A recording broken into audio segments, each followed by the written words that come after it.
большой привет, друзья. На календаре у нас. Где у нас календарик? Где у нас календарик? 16 марта сегодня.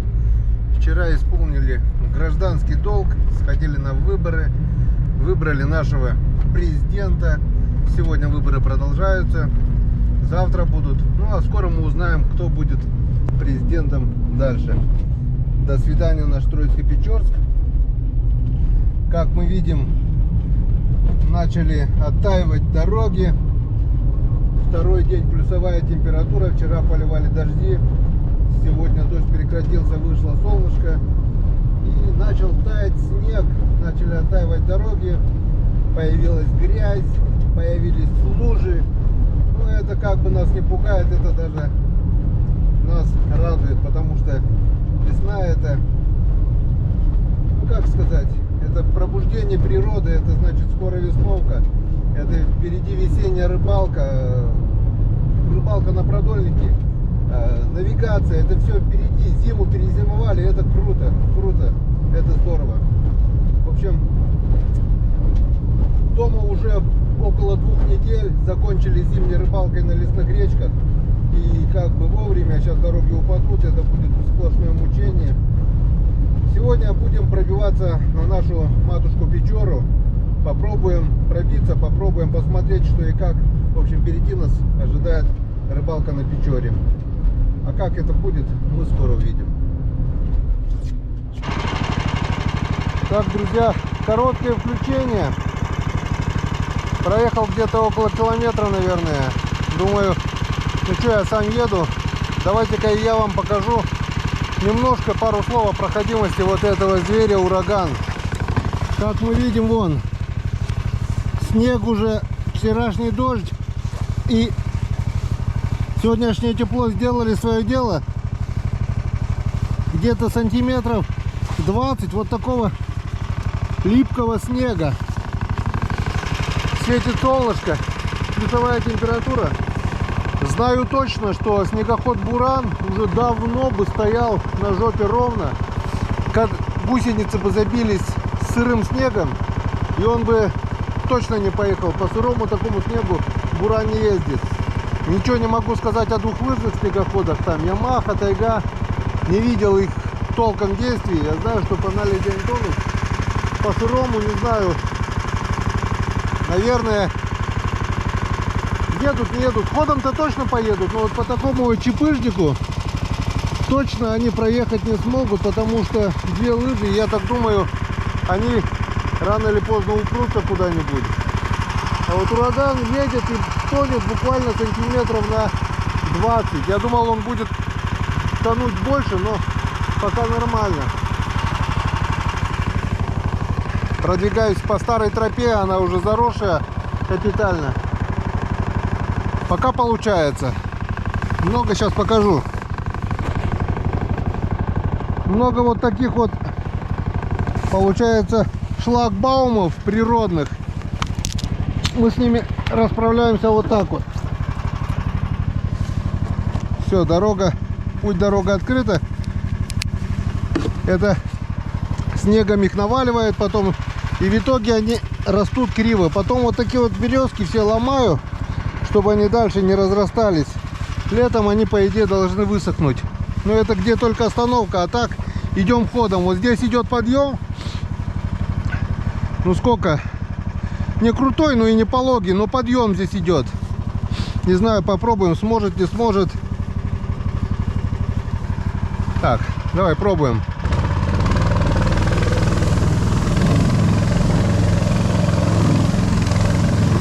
Нормально поднимается.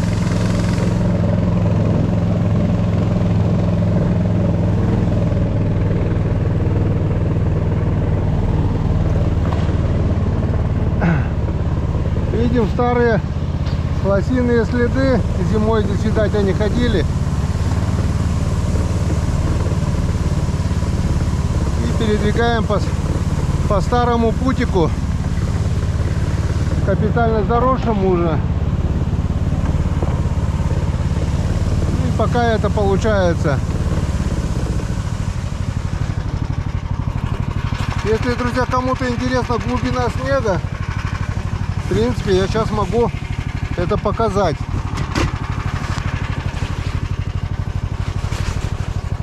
О, по самые помидоры. По самые помидоры, а ураган наш тонет буквально, ну, вот как мы видим, на ползвезды. Где-то сантиметров даже не 20, а сантиметров 15, наверное. Он даже до двигателя не тонет. Нормально, я считаю, это хорошая проходимость. Взял с собой, конечно же, лыжи. На всякий случай. Без лыж, не дай бог, что-нибудь с техникой случится и надо будет выходить пешком. Это все, это конец. Пешком ты здесь не выйдешь 100%. Вон, как мы видим, лосиные следы, и там вот это что, не знаю, рябинки, наверное, все подгрызаны лосями, видите, да? Вот этим они самым питаются. Березку не грызут, а рябина, скорее всего, это, или черемуха, не знаю. Рябина, наверное. Вон, все погрызано, и все исхожено. Зимой здесь лосики ходили. Сейчас свежих следов пока не видел. Ну все, продвигаемся дальше. Наша задача сегодня, основная задача, это протоптать дорогу до реки Печора.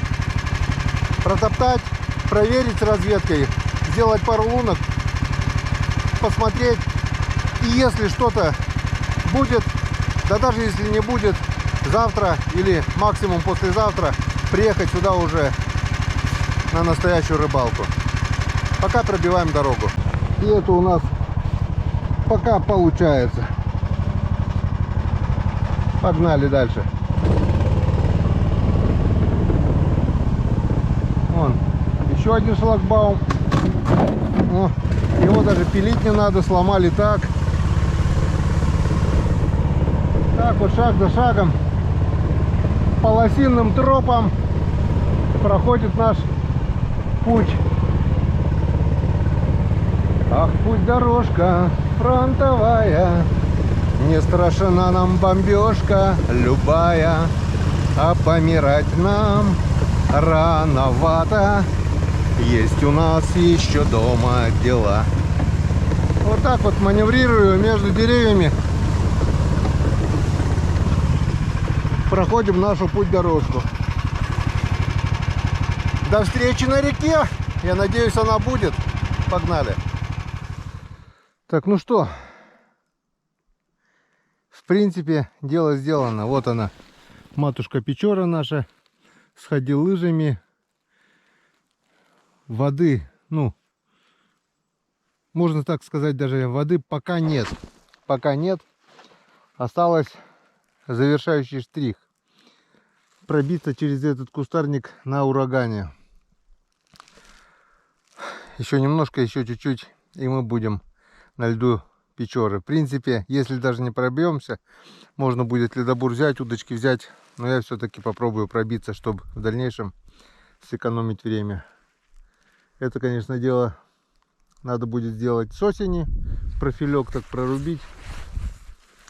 Но я так думаю, сейчас что-нибудь да придумаем.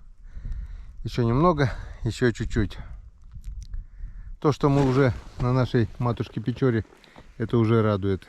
А если мы уже здесь, так значит мы сегодня пробуримся и закинем удочку. И проверим, если рыба на Печоре, ловится она, не ловится. Скоро увидим. Опачки! Вот именно. Вот он ураган. А вот она Печора. Мы это сделали. Муа! Ураганушка. Вот через такие дебри пришлось рубить дорогу. На следующий год, если все нормально будет, буду жив, сделаю обязательно профиля через эти кусты, чтобы удобнее было ездить. Ну а пока начнем нашу рыбалку с Чайковского. Сегодня у нас чай из шиповника. Горлышко пересохло, но я упрямый, я сказал, пока не доедем. Никаких чаев. Вот он чай. Так, и с чем? Что нам Бог дал? Или Валентина Васильевна положила? Сейчас мы это посмотрим. Наберемся сил.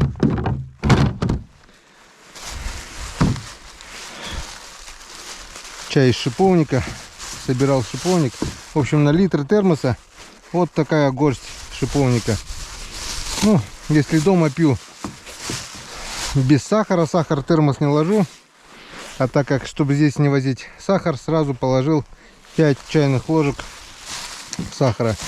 И вот получается, сейчас покажу, какой напиток. Вкус напитка, конечно, я передать не могу. Но цвет напитка, вон, пожалуйста, на снегу, смотрите. Вот такой вот.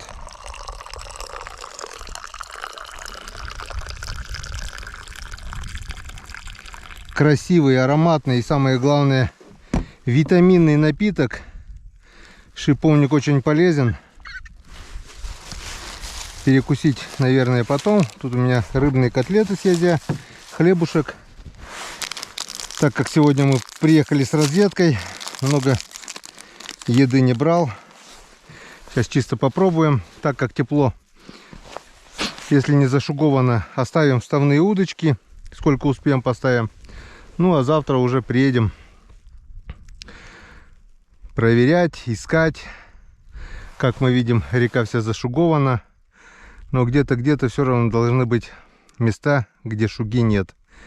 Так что будем искать хорюзовые места, сиговые места. В общем, кто ищет, тот всегда найдет. Ваше здоровье.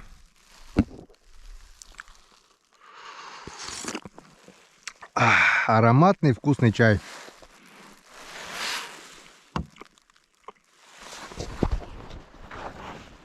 Вот не полениться.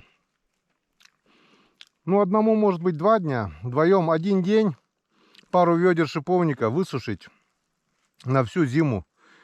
Ну, мои чай, конечно, пьют, но лично я очень-очень редко пью покупные чаи.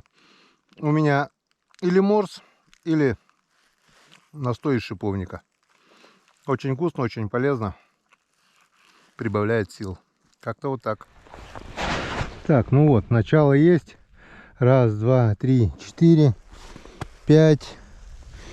6-ю ставил, там лески не хватило. Поменял удочку, вот это 6, 7 и 8. 8 штук удочек пока поставил.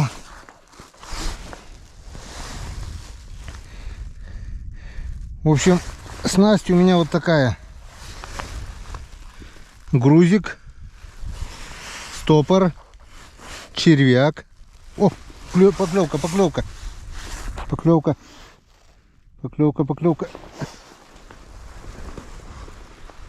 Ёрш. Вот и обрыбились.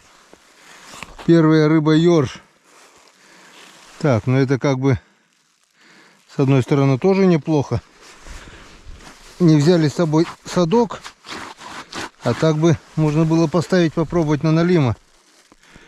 Вот и у нас первая рыба. Взяла на червячка. Вот такая вот снасть. Только-только вот поменял. Здесь помельче, ближе к берегу. Может быть, из-за этого и ерши здесь. Ну вот, первого ерша уже поймали. Как бы с одной стороны уже хорошо, но с другой стороны мы не за ершом сюда приехали.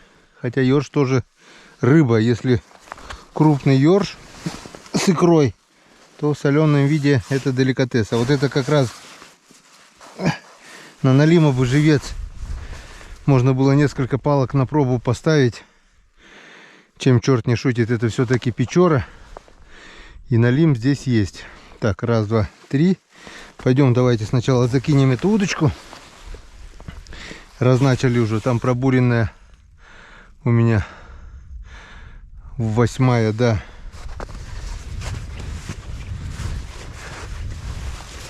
Вот так вот. В принципе, если рыба крупная, хариус или язь, или сик, то видно. Поклевку видно.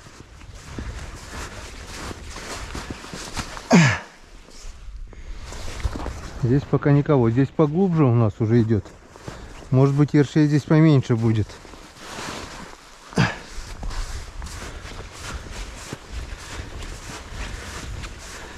Ну, сейчас с разведкой пока ищем рыбное место, пока ищем тропу. Ставим поперек вот так вот. 10 шагов делаю. Ставлю удочку. Так вот, 10 шагов сделал. Поставил. Потом, если где-то будет ловиться почаще, там можно будет сделать, поставить прикормку и огородик. Раз, два, три удочку. И рыбачить. Можно будет потом даже посмотреть в камеру. Но не сейчас. Главное сейчас выставить пробные вставные удочки. Вот так. Ищем глубину. Груз, свинцовый груз ляжет на дно. Вот так. О, видишь, какая здесь глубина? Здесь больше 2 метров. Груз ляжет, червяк будет на дне. О, все, нашли дно. Чуть выше поднимем, чтобы видно было. Так вот. Все, хорош. И так вот ставим повыше, чтобы издалека было видно. Червяк у нас на дне. А нимфочка чуть выше, вот так вот. От свинцового грузика, сантиметров 20, наверное, выше. Она где-то вот также сантиметров 20 от дна в толще воды гуляет. И вот когда ходишь, вот веточку сейчас отрежем, вот так вот будем шевельнешь, шевельнешь.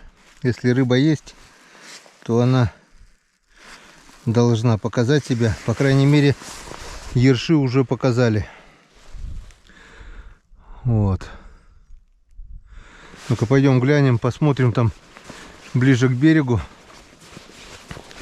2 удочки первые, которые поставили. Самые первые.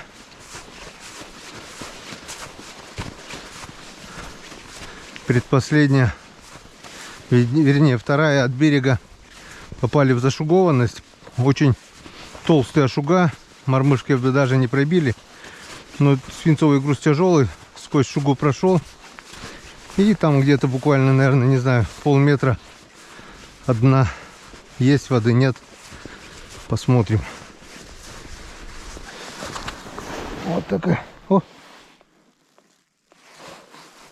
Что-то вроде бы там есть.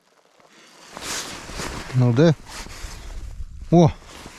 Еще один ёрш. Этот уже заглотил. Ну.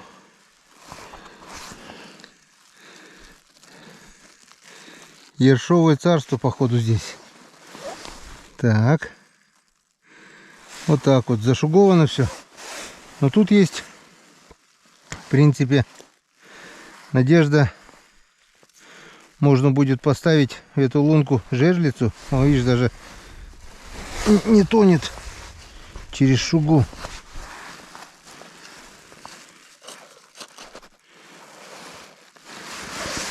Бывает, под шугой щуки ходят. Под шугою щуки ходят хмуро. Так, ну, и посмотрим самый первый наш.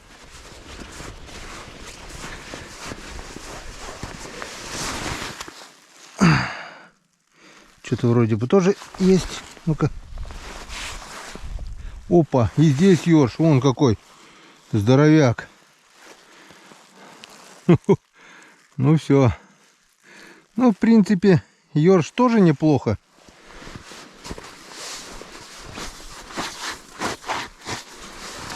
Ну, вон, этот с икрой. Вот если бы такие ерши, да штук 50,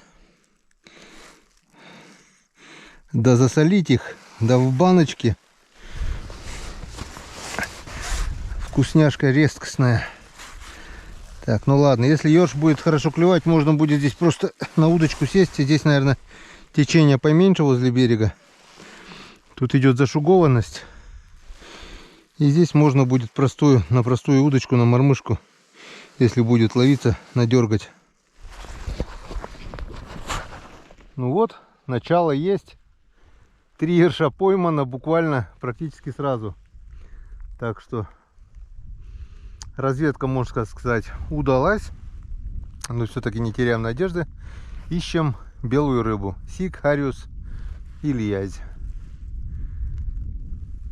Но если есть ёрш, то не сегодня, конечно, а завтра или послезавтра срублю несколько шестов и приготовлю и поставлю, пожалуй, несколько палок на налима. А вдруг? В марте обычно, середина марта, налим в наших краях, на реке нашей уже не ловится. Ну, попробовать можно. Тем более именно на этом месте я налима еще не ловил. Ну все. Выставляем дальше удочки и смотрим внимательно поклевки. Если что-то будет поклевывать, обязательно покажем вам. Так, друзья, у нас поклевочка. Но походу это ёрш. Была бы хорошая рыба, она бы... Нет, никого. Вон, червя потрепали.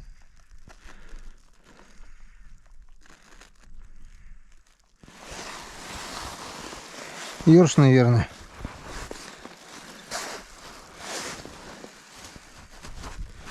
Одни ерши, когда они нужны, хрен поймаешь где.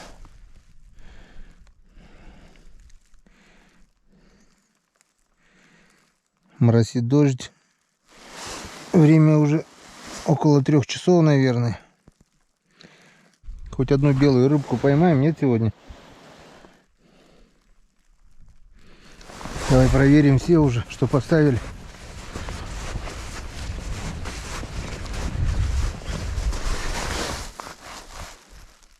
Здесь никого.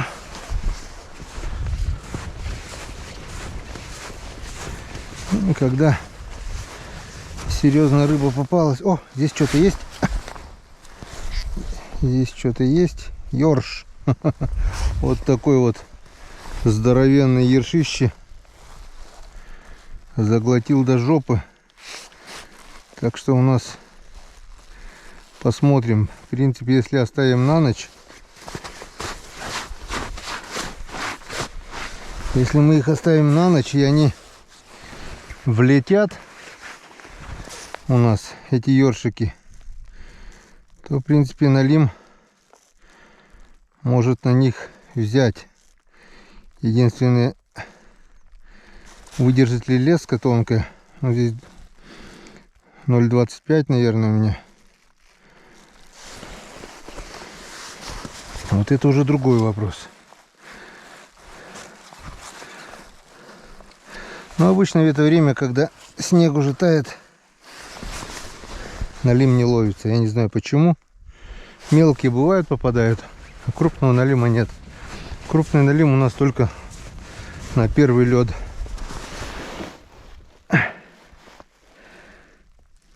Здесь никого.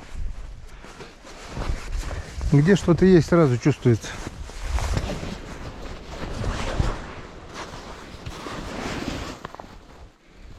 Здесь у нас тоже никого.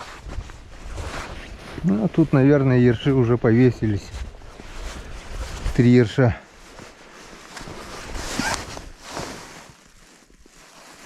Нет, ты смотри. Никого.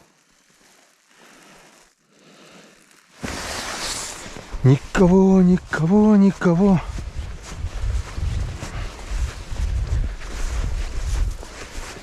Так. Вот здесь есть. Здесь есть ёрш. Вот он. 4. 5-й ёрш уже. Ну, с икрой, печорские ерши. В соленом виде они тоже вкусные. Как солить ерша, многие спрашивают.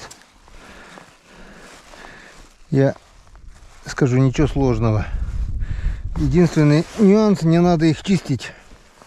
Все в подробностях я рассказывал в ролике, так он называется, как солить ерша. Вот набираете Коми Рыбак в поисковике, как солить ерша, и выходит ролик, где я подробно рассказываю, как солить нашего икристого ерша. А так вкратце, просто посыпаем солью и в баночку. Недели 3 в холодильнике, и он готов. Главное, не надо разделывать, солим прямо с кишками.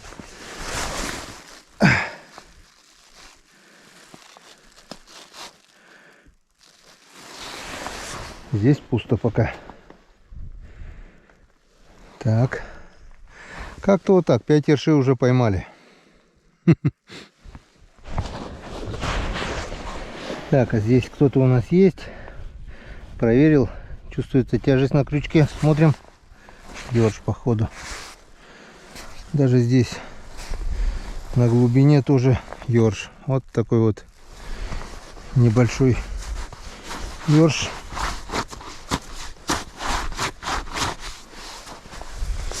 Не знаю, попробуем оставить в качестве живца. В смысле, для живца. Пока вот так вот они сейчас не замерзнут. А буду уходить, я просто луночку пробурю не до конца. Залью туда воды и соберу всех ёршиков, по крайней мере мелких, туда. И завтра придем, завтра или послезавтра, как получится. Постараюсь, конечно, завтра. И поставим несколько палок на налима на ёршиков.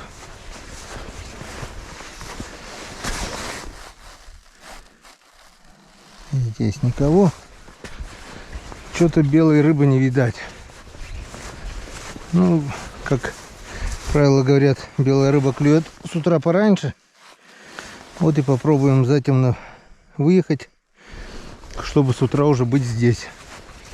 И посмотрим, может быть, действительно утром ловится, вечером нет. Вроде бы что-то есть, нет, нету, показалось.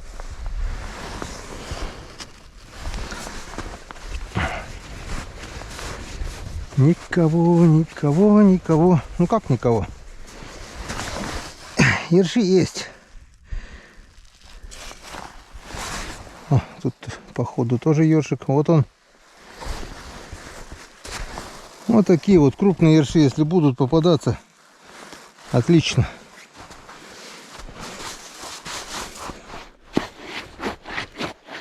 Мелкие будем для живцов, крупных для засолки оставлять.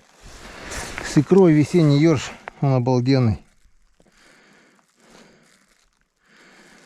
Единственное то, что ёрш попадет и не успеет белая рыба попасть. Вот это да. Так, здесь у нас кто-то есть. Еще один ёрш. Под зашугованностью уже это удочка 3-го ерша уже поймала. Так что вон.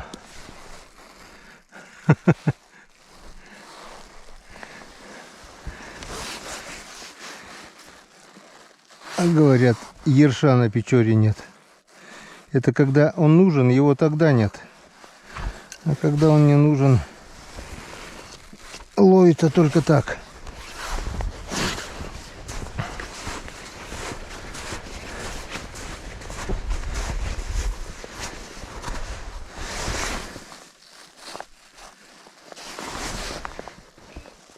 О! Можно выставить удочки и ходить туда-сюда и собирать вот таких вот пузатеров.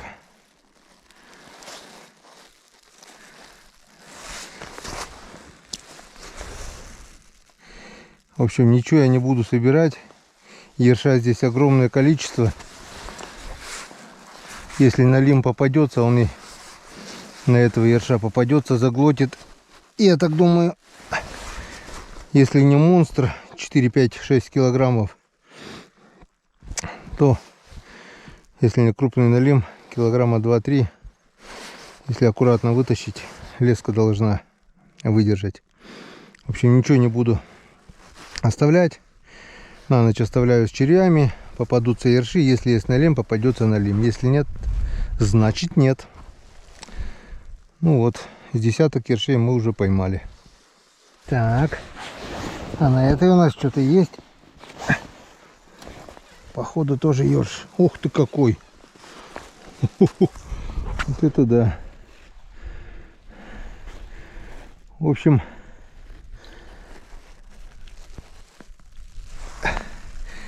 ерш тоже рыба. Ни много ни мало, но начало 3-литровой банки положено. Так что забираем всех ершей. Там парочку оставим. Я так думаю, если они так хорошо ловятся, то проблем поймать их не будет. Привезу налимовые крючки. И там уже на выбор. Поменьше буду насаживать, крупных буду забирать. А сегодняшний улов, пожалуй, соберу я всех. Ну, здесь, наверное, тоже есть. Нет, нету, странно. 3 ершей поймал. И все.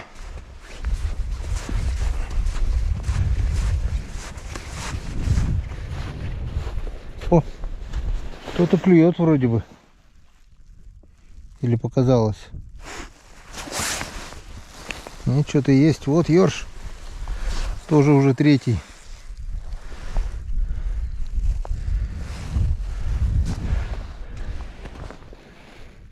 Третий ершик.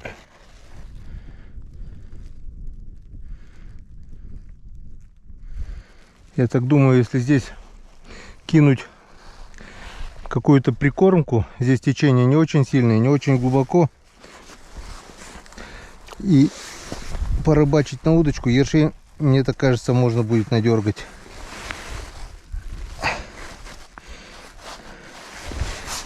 Весенний ерш, он, смотрите, сколько в нем икры. О, вот так вот целиком засаливаешь, и потом икра самая вкусная в ерше. Вкуснее семужей. Так, ну что, разик успею еще проверить. Или разика 2, наверное. И будем собираться. Начало темнеть, походу, уже. Дождь моросит, день подходит к концу. Начало сделано. Главное, мы добрались до реки. Главное, пробурились. Главное, закинули удочки. И как мы видим, даже увидели ершей. Хочется, конечно, поймать белую рыбку, но еще не вечер. Может быть, что-нибудь да попадет. Ну, на сегодня, наверное, и все. Поклевок больше не было. Ходил 3 раза, и даже ерш перестал ловиться. В общем, решил попить еще шиповника, чай из шиповника. И буду собирать наших ершиков. И по пути еще крайний раз шевельну. Может быть, что-нибудь да попадется. Белую рыбу мы сегодня не увидели. Ни хариуса, ни сига, ни озя, ничего не было. Ну, ничего страшного. Главное, начало есть. В планах порыбачить, пока тепло. Буду смотреть прогноз, потому что вот такая вот рыбалка, что я сейчас вот поставил удочки, это только при плюсовой температуре, ну или -1, -2, не больше. Если ударят морозы, это фигня полная. Да, если поставить палатку, если поставить прикормку, но мне такая рыбалка не очень-то нравится. В общем, рыбачим, пробуем до морозов, а там видно будет. Если что-то будет интересное, возможно, поставим продольнички на червей. Они более, так сказать, безопасны насчет того, что примерзание или на палке, или с грузом на леску толстую, будет видно. Вот так. короткое включение при подведении итогов. Ну, кому-то, может быть, понравится, кому-то нет. Скажут, вот, коми-рыбак ершей наловил и показывает. Я говорю, я не стремлюсь показать большой улов. Я не стремлюсь, как сказать, что-то придумать или поставить сценарий, куда-то съездить в рыбные места. Мы пробуем. И то, что мы пробуем, снимаем. То, что снимаем, показываем вам. Интересно, неинтересно, не знаю. Мне интересно, по крайней мере. Потому что на каждую поставленную удочку у меня есть огромная надежда. Так что еще не вечер. Последний раз проверяем, собираем улов. И на сегодня все. Ну а теперь точно все. Пока не стемнело, надо держать курс домой. Поехали обратно. В общем, собрал всех ёршиков. 12 штук. 12 штук, из них половина вот такие вот пузатеры с икрой.